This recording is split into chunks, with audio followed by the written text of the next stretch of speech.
భూమిపైన మానవ జీవితాలు దేనికి లోటు లేకుండా సాఫీగా సుఖంగా సమృద్ధితో సాగుతున్నంతసేపు దేవుణ్ణి నమ్మేవాళ్ళు ఉన్నారు. దేవుడితో జీవితం గడుపుతూ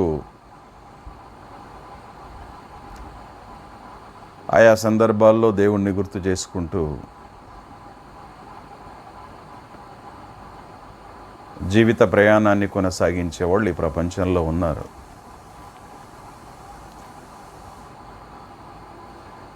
అయితే బలంగా దేవుణ్ణి తెలుసుకోవాలి, దేవుడి గురించిన జ్ఞానం నాకు కావాలి, దేవుడితో జీవిత ప్రయాణం కొనసాగాలి అని కోరుకొని జీవించేవాళ్ళు చాలా అరుదు. ఏదేమైనప్పటికీ సృష్టికర్తచే సృష్టించబడ్డటువంటి ఆయన సంతానంగా ఏదో ఒక సందర్భంలో జీవితారంభం, జీవిత ప్రయాణంలో మధ్యకాలంలో లేదా అంతిమ జీవిత ప్రయాణంలో ఏదో ఒక చోట దేవుడితో అనుసంధానం చేసుకొని జీవితాలు శాంతిమయం చేసుకోవడం అనేటటువంటిది మనం కళ్ళతో చూస్తున్న, చెవులతో వింటున్న విషయాలు. అయితే దైవ గ్రంథంలో ఆయన విశ్వాసులంగా, ఆయన శిష్యులంగా పొందుపరచబడ్డటువంటి విషయాలు చదువుతున్నప్పుడు చాలా విషయాలు మనల్ని ప్రేరేపిస్తాయి, ఆశ్చర్యాన్ని కలిగిస్తాయి.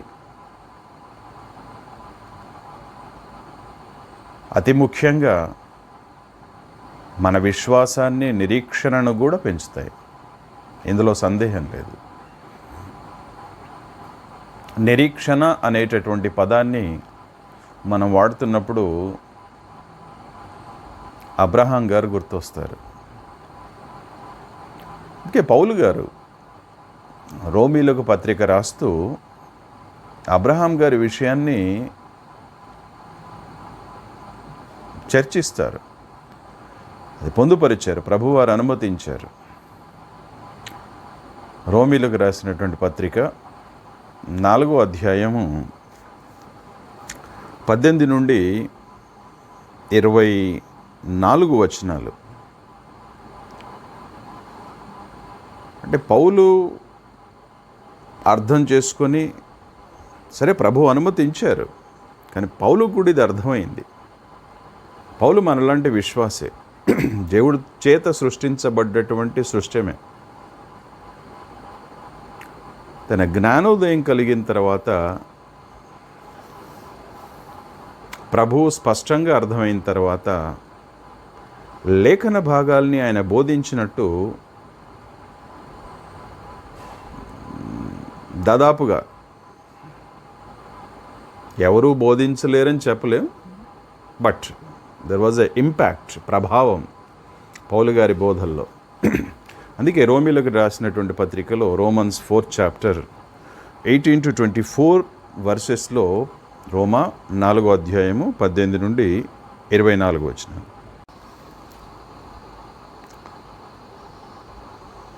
రోమీలకు రాసిన పత్రిక 4వ అధ్యాయము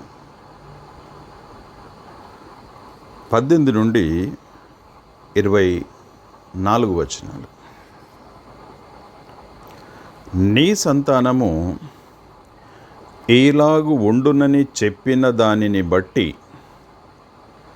తాను అనేక జనములకు తండ్రి అగునట్లు, అక్కడ కామా ఉంది, మనం గమనించవచ్చు. నిరీక్షణకు ఆధారము లేనప్పుడు అతడు నిరీక్షణ కలిగి నమ్మెను. ఒక్కొక్క వచన భాగాన్ని చదువుతూ మనం విశ్లేషణాత్మకంగా మాట్లాడుకుందాం. నిరీక్షణకు ఆధారం లేనప్పుడు అబ్రహాం గారి జీవితంలో ఇలాంటి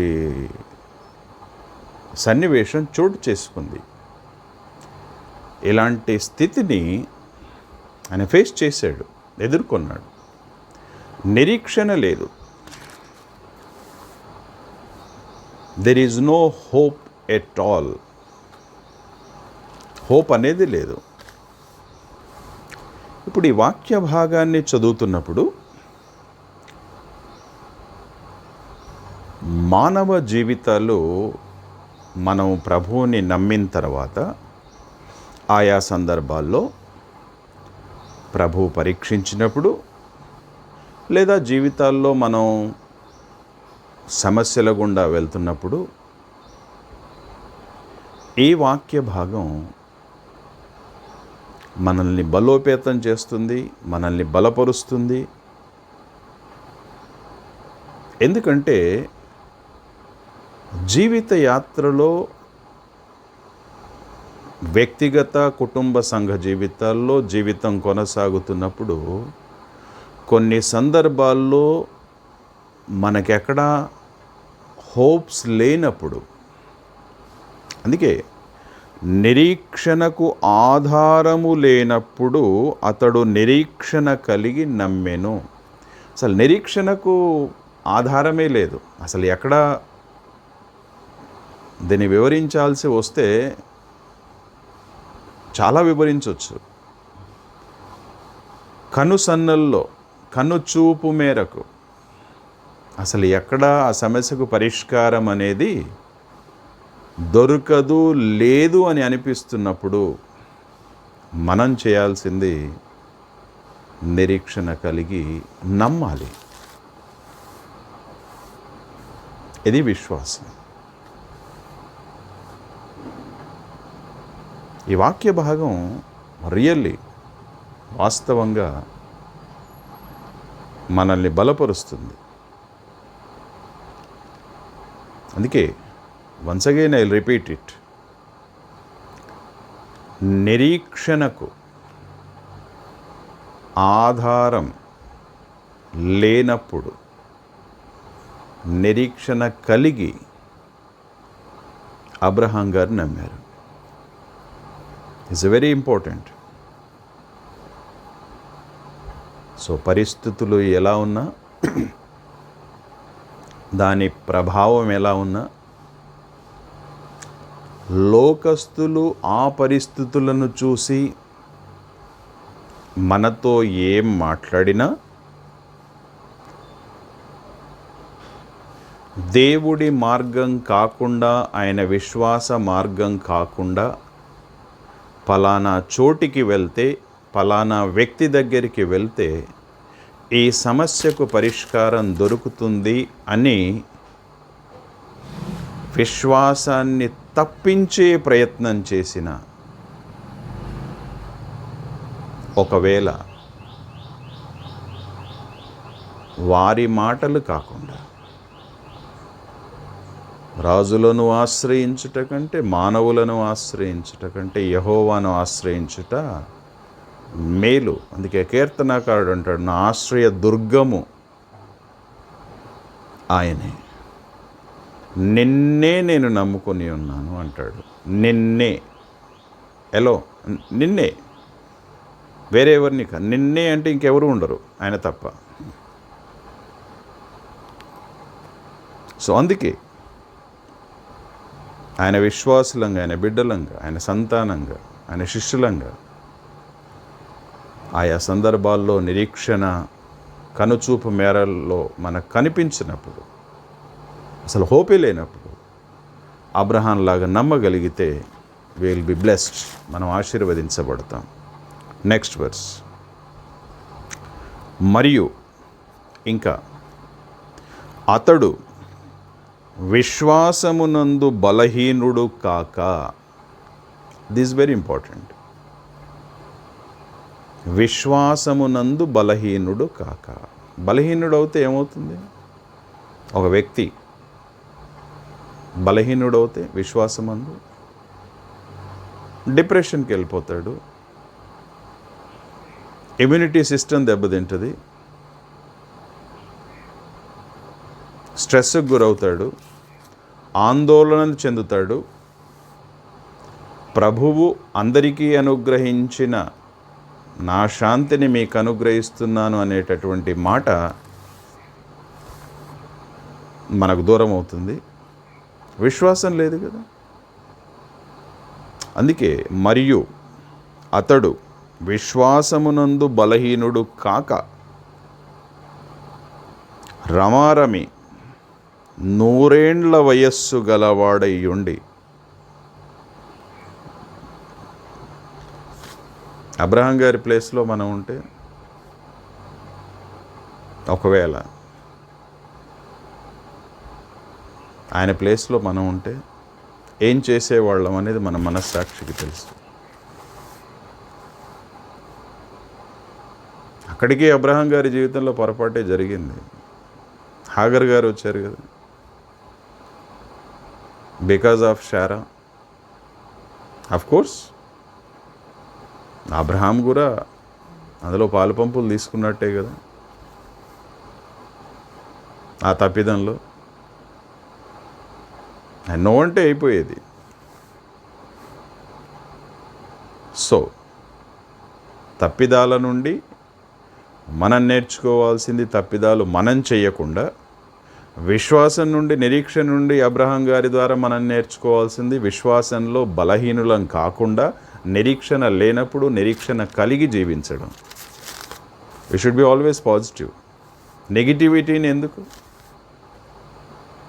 స్వీకరించాలి? సో రమారమి 100 ఏండ్ల వయస్సు గలవాడయ్యుండి అప్పటికి తన శరీరము మృతతుల్యమైనట్టును శారా గర్భమును మృతతుల్యమైనట్టును ఆలోచించెను గాని. ఆలోచించాడు. మానవులం, అబ్రహాం కూడా మానవుడే. ఆలోచించాడు, నా శరీరం మృతతుల్యమే. ఆ పదం మరి ప్రభువారు అనుమతించారంటే మనం కొంచెం ధ్యానించాలి. What we can expect from dead body? ఒక మృత శరీరం నుండి మనం ఏం కోరుకుంటామండి? ఆయన మాటలు మాట్లాడాలి అని కోరుకుంటామా? ఆయన నడవాలని కోరుకుంటామా? ఆయన ఈ పనులు చేయాలని కోరుకుంటామా? ఆయన డబ్బు సంపాదించాలని కోరుకుంటామా? No, we cannot expect anything. మనం ఏం ఎక్స్పెక్ట్ చేయలేం మృతి పొందిన వ్యక్తి నుండి. అందుకే ఆ పదం మృతతుల్యమైనట్టు is almost complete scientifically. So అలాంటి సిచ్యువేషన్లో అంటే ఇక్కడ మనకు అర్థం కావాల్సింది, దేవుని బిడ్డలంగా, ఆయన కుటుంబాలుగా, సంఘాలుగా పరిస్థితి మృతమైనటువంటి అంటే ఎలాంటి హోప్ లేనటువంటి పరిస్థితులు మన జీవితాల్లో ఉన్నప్పటికీ అబ్రహాం గారి విశ్వాసాన్ని ఒకవేళ మనం మోడల్గా, వారి విశ్వాసం వారిదే, ఎవరి విశ్వాసం వారిదే, కానీ అలాంటి విశ్వాసాన్ని ఒకవేళ మనం విశ్వాసంలో నుండి తొలగిపోకుండా ఆ విశ్వాసంలో కొనసాగగలిగితే అబ్రహాము ఆశీర్వదించబడ్డట్టు మనము ఆశీర్వదించబడతాం. పక్షపాతి కాదు కదా ప్రభు. ఆయన విశ్వాసాన్ని ఘనపరిచినప్పుడు మన విశ్వాసాన్ని కూడా ఘనపరుస్తాడు. సో మృతతుల్యమైనట్టు, అమృతము పరిస్థితులు. అందుకే ఇలాంటి వాక్యాలు మనం వింటున్నప్పుడు వ్యక్తిగతంగా, కుటుంబాలుగా ఏదైనా సమస్యను మనం ఎదుర్కొంటున్నప్పుడు, ఏదైనా పరిష్కారం దొరకనటువంటి సన్నివేశం గుండా మనం వెళ్తున్నప్పుడు వ్యక్తిగతంగా కుటుంబాలుగా దేవుడి పాద సన్నిధిలో కూర్చొని విషయాలను ధ్యానం చేయగలిగితే దీనికి పరిష్కారం దొరుకుతుంది. అబ్రహాం గారికి దేవుడితో గడిపే అలవాటు ఉంది. దేవుడితో వ్యక్తిగతంగా కుటుంబాలుగా కొంత సమయం గడిపే అలవాటు ఉన్న వ్యక్తులు, కుటుంబాలు విశ్వాసంలో సన్నగిల్లే అవకాశాలు లేవు, ఉండవు. వాక్యాన్ని ధ్యానిస్తారు, వాక్యాన్ని అర్థం చేసుకుంటారు, వాక్యానికి లోబడి జీవించాలని తీర్మానాలు తీసుకుంటారు, దానికి తగిన ఫలాన్ని, ఆశీర్వాదాన్ని పొందుతారు. అంటే ఇక్కడ పొరపాటు జరిగేది ప్రార్థనే, ధ్యానమే, వ్యక్తుల సలహాలు, పలుకుబడి ఉన్నవాళ్ళ ప్రభావం, మధ్యవర్తుల ప్రమేయం, ఇవే. దేవుడే, కార్యం జరగదండి. Sorry to say. Why God will answer? అందుకే నులివెచ్చగా ఉండొద్దు అన్నాడు కదా. ఉంటే చల్లగా ఉండండి, ఉంటే వెచ్చగా ఉండండి. ఏలియా కూడా అదే అన్నాడు కదా. యెహోవా దేవుడైతే ఆయన పక్షాన ఉండండి, కార్యం చూస్తారు. ఫస్ట్ చాయిస్ వాళ్ళకే ఇచ్చాడు కదా, కార్యం చూశారు కదా. The same God we're worshipping today. నిన్న నేడు నిరంతరము కార్యము సఫలము చేయు దేవునికే నేను మొరపెట్టుచున్నాను అంటాడు. వాట్ ఏ వండర్ఫుల్ స్టేట్మెంట్ అండి. నాకు చాలా ఇష్టమైన పదం, వాక్యం. కార్యము సఫలము చేయు దేవునికి నేను మొరపెట్టుచున్నాను. కార్యం సఫలం చేయని దేవుడికి నేను మొరపెట్టట్లేదు కదా, అది అర్థం. సో కార్యం సఫలం కావాలంటే ఆయన గురించి అర్థం చేసుకోవాలి, ఆయన వాక్యానికి లోబడాలి, నిరీక్షణ కలిగి జీవించాలి. మన సమయం కాదు. చాలాసార్లు మనం ఒక డేట్ పెట్టేసుకుంటాం, సంవత్సరం. ఈ సంవత్సరం కల్లా అమ్మాయి పెళ్ళి జరిగిపోవాలి, ఇంత వయసు వచ్చింది, అబ్బాయి ఇంత వయసు వచ్చాడు, ఈ సంవత్సరానికి జరిగిపోవాలి. నో, ఆ సంవత్సరం ప్రభువారు చెప్తే మంచిదే. ఈ సంవత్సరానికి నేను ఇది చేస్తాను అంటే ఈ సంవత్సరం ఇది మేము చేస్తాము అని చెప్పుకోవడం ధర్మం, న్యాయం. ఎందుకంటే ప్రభువారు చెప్పారు కాబట్టి. ప్రభువారు చెప్పకుండా మానవ మేధస్సుతో లోకాన్ని చూస్తూ, లోక మర్యాదల్ని అనుసరిస్తూ ఈ కార్యం ఈ సంవత్సరంలో జరగాలి అంటే, ఈ మాసంలో జరగాలి అంటే నో. దేవుణ్ణి మనం మన మేధస్సుతో చేసుకున్న ప్రణాళికల్లోకి లాగలేం కదా. ఆయన రాడు కదా, నెవర్, ఎప్పుడూ రాడు. అందుకే ఆయన చిత్తాన్ని మనం చేయగలిగితే, ఆయన చిత్తం always the best, the comfort and the completeness will be there. ఆయన చిత్తములో ఉత్తమం ఉంటుంది. ఆయన బిడ్డలకు ఉత్తమమైంది అనుగ్రహిస్తాడు, అనుకూలమైంది అనుగ్రహిస్తాడు, అనుకూల సమయంలో అనుగ్రహిస్తాడు. అందులో సంపూర్ణత్వం ఉంటుంది, కంప్లీట్నెస్ మనకు కనబడుతుంది. ఓహో, ఓకే, ఈ పెళ్ళి జరిగింది దేవుడి మీద ఆధారపడ్డప్పుడు, నిరీక్షణతో ఉన్నప్పుడు, సమయాన్ని చూడకుండా, కాలాల్ని చూడకుండా, సంవత్సరాల్ని చూడకుండా మేము నిరీక్షణలో ఉన్నాం. ప్రభువు మమ్మల్ని దీవించాడు. ఈ ఉద్యోగ విషయంలో మమ్మల్ని దీవించాడు, ఈ చదువు విషయంలో మమ్మల్ని దీవించాడు. సాక్ష్యం చెప్పుకోవడానికి అవకాశం ఉంటుంది. తొందరపడి, బోర్లపడి, తిరిగి లేచి ప్రయాస ఎందుకండి? నా శాంతినే మీకు అనుగ్రహించి వెళ్ళుచున్నాను, మీ హృదయాలను కలవరపడనీయకండి, వెరవనీయకండి అన్నాడు కదా.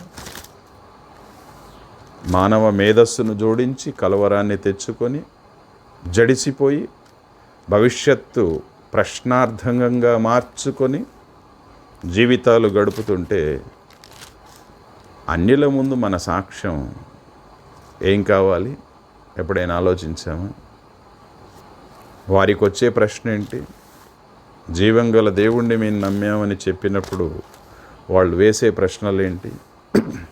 సో ఇవన్నీ కనెక్ట్ అయి ఉంటాయి. మనం సమాజంలో ఉంటున్నాం. అబ్రహాం గారు 20వ వచనం, రోమన్స్ 4:20, అవిశ్వాసము వలన దేవుని వాగ్దానమును గూర్చి సందేహింపక. It's very important. ఈ 18 నుండి 24 వచనాల్లో ప్రతి పదం ఇంపార్టెంటేనండి. దేవుణ్ణి గూర్చిన వాగ్దానం విషయమై సందేహించలేదు. వాగ్దానములనిచ్చి నెరవేర్చువాడని ఆయన సమయంలో నెరవేరుస్తాడు. ఎందుకంటే ఏ సమయంలో నెరవేరిస్తే నా బిడ్డలు ఆశీర్వదించబడతారో అనే విషయం ఆయనకి ఎక్కువ తెలుసు. అందుకే ఆ వాగ్దానానికి లోబడాలి. కేరీతు వాగు దగ్గర కొంత సమయం, సారెపతు విధవరాల దగ్గరికి పంపించడానికి ఓ సమయం, ఈ సమయాలన్నీ ఆయన ఏర్పాటు చేశాడు. ఆయన భక్తులు ఏర్పాటు చేసుకోలేదు. కొంతకాలం ఉండమన్నాడు కదా, ఉన్నాడు కదా అక్కడే. మళ్ళీ దాని తర్వాత వాక్కు వచ్చింది కదా. ఆ వాక్కు వచ్చిన తర్వాత, ఆ మాట వినబడ్డ తర్వాత అక్కడి నుండి ప్రయాణం అయ్యాడు కదా. వాట్ ఏ బ్యూటిఫుల్ జర్నీ అండి. దేవుని మాటకు లోబడితే ఉదయం సాయంత్రం ఆహారం, జీవితం సాఫీగా గడిచింది. ఆయన మాట విని చెడిపోయిన వాళ్ళు ఎవరూ లేరు. ఆయన మాటకు లోబడి ఆశీర్వదించబడ్డ వాళ్ళే ఉన్నారు. సమస్య అంతా లోబడకపోవడమే. ఫ్రమ్ ఏదేను తోటలో నుండి ఈరోజు విశ్వాసుల వరకు ఉన్నటువంటి సమస్యే మాట వినకపోవడం. దానికి ఎవరేం చేస్తారు? అందుకే అబ్రహాం గారు వాగ్దానాలను గురించి సందేహించలేదు. దేవుడు మాట్లాడాడు, దేవుడు చేస్తాడు, ఆశీర్వాదాన్ని మేము పొందుకుంటాం. 21, చాలా కష్టమైన పని. అది అబ్రహాంకు చాలా ఈజీ అయిపోయింది, కానీ మనకు చాలా కష్టంగా అనిపిస్తుంది.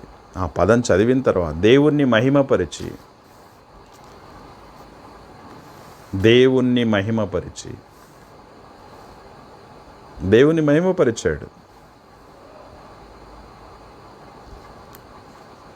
కనుచూపు మేరల్లో నిరీక్షణలు లేనప్పుడు శరీరాలు శారా గర్భం మృతతుల్యమైనట్టు కళ్ళతో చూస్తున్నప్పుడు దేవుణ్ణి మహిమపరచడం అనేటటువంటిది మానవుడిగా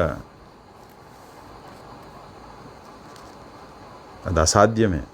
కానీ విశ్వాసము వలన, దేవుడి వాగ్దానం వలన దేవుణ్ణి మహిమపరిచి ఆయన వాగ్దానము చేసిన దానిని నెరవేర్చుటకు సమర్థుడని రూఢిగా విశ్వసించి. అబ్రహాం గారు చేసింది ఇదే. ఈరోజు మనం చేయాల్సింది ఇదే.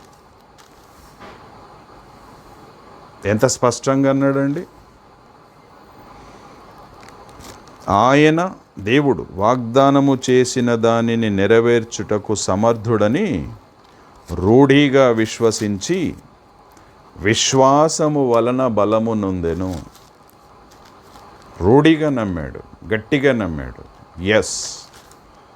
ఈ వాగ్దానం చేసింది తన నోటి మాటతో సృష్టి చేసిన దేవుడు, నన్ను నడిపించిన దేవుడు, నాతో మాట్లాడుతూ వస్తున్న దేవుడు అని అబ్రహాం గారు నమ్మారు. ఆ విశ్వాసము వలన బలం పొందాడు. యూ కెన్ ఇమాజిన్, విశ్వాసము వలన బలం పొందడం. భోజనం వల్ల బలం వస్తుంది, నో డౌట్. బట్ చాలాసార్లు ఎంత భోజనం చేసినా శరీరాలు స్ట్రెస్కు గురవుతాయి, డిప్రెషన్లోకి వెళ్ళిపోతాయి, బలహీనపడతాయి, పారాలిటిక్ అయిపోతాం. ద రీజన్, భోజనం చేసాం కానీ బలం రావట్లేదు.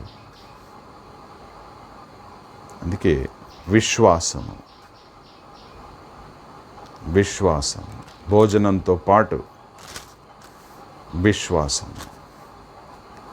ఓ భక్తుడు ఒక పూట భోజనంతో ఎన్ని రోజులు నడిచాడో మనందరికీ తెలుసు. నీ కోసం గొప్ప ప్రయాణం సిద్ధమై ఉందయ్యా, భోజనం తిను. దేవుడు ఏదైనా చేయగలడు. ఆ భోజనాన్ని ఎన్ని రోజుల వరకైనా బలం ఇచ్చేదిగా మార్చగలడు. ఆయనకు అసాధ్యమైనదంటూ ఏదుంది? అందుకే దేవుడి మీద విశ్వాసం. ఆయన రూఢిగా నమ్మాడు, బలం పొందాడు. సో ఈ వాక్యాన్ని చదివిన తర్వాత మన పరిస్థితి ఏదైనా, మనం ఎలాంటి సన్నివేశంలో ఉన్నా, ఎలాంటి సిచ్యువేషన్లో ఉన్నా, వాక్యాన్ని బేస్ చేసుకుని మనం బలం పొందగలిగితే, నన్ను గణపరుచువాడిని నేను గణపరుస్తా అంటాడు. He will give answer. ఆయన ప్రభు ఆన్సర్ ఇస్తాడు. ఎందుకంటే ఆయన వాక్యాన్ని నమ్మాం కదా. ఆయన వాక్యాన్ని నమ్మడం అంటే నథింగ్ బట్ ఆయన నమ్ముతున్నాం. ప్రభు ఇది మీరు మాట్లాడిన మాట. చాలామంది, నేను చాలా చోట్ల విన్నాను, ఆ వాగ్దానం దగ్గర వేళ్ళు పెట్టి, ప్రభువా ఇది మీరు మాట్లాడారు, ఇది జరిగించండి అని ప్రార్థన చేసేవాళ్ళు, వాగ్దానాన్ని క్లెయిమ్ చేసేవాళ్ళు ఈ ప్రపంచంలో చాలామంది ఉన్నారు. మాట తప్పని వాడు కదా, నరుడు కాదు కదా ఆయన, మాటిచ్చి పక్కకు వెళ్ళిపోవడానికి. ఒక మంచి వ్యక్తే మాట మీద నిలబడతాడు. అలాంటి దేవాది దేవుడు సృష్టికర్త. అందుకే దయచేసి ఆయన బిడ్డలంగా విశ్వాసంతో బలం పొందడానికి, విశ్వాసంతో ముందుకు వెళ్ళడానికి, విశ్వాసంతో కార్యాలు చేయడానికి ఒకవేళ మన నిర్ణయం తీసుకుంటే, మన నిర్ణయాన్ని గౌరవిస్తాడు దేవుడు, ఘనపరుస్తాడు కూడా. 22 అందుచేత అది అతనికి నీతిగా ఎంచబడెను. నీతిగా ఎందుకు ఎంచబడ్డదండి? అని విశ్వసించాడు. అందుకే ప్రభు బిడ్డలంగా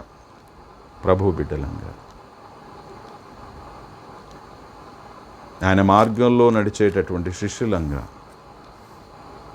పరిస్థితులు ఎలాంటివైనా, వాటి ప్రభావం ఎలా ఉన్నా, భవిష్యత్తు ఆశాజనకంగా లేకపోయినా, చీకటిమయంగా కనిపించినా, ఓ భక్తుడు అన్నాడు, నాకు నా భవిష్యత్తు తెలియదు, కానీ నా భవిష్యత్తు ఎవరి చేతిలో ఉందో ఆ దేవుడు మాత్రం నాకు తెలుసు అన్నాడు. సో ఈ విషయాలు విన్న మనం నిరీక్షణ కలిగి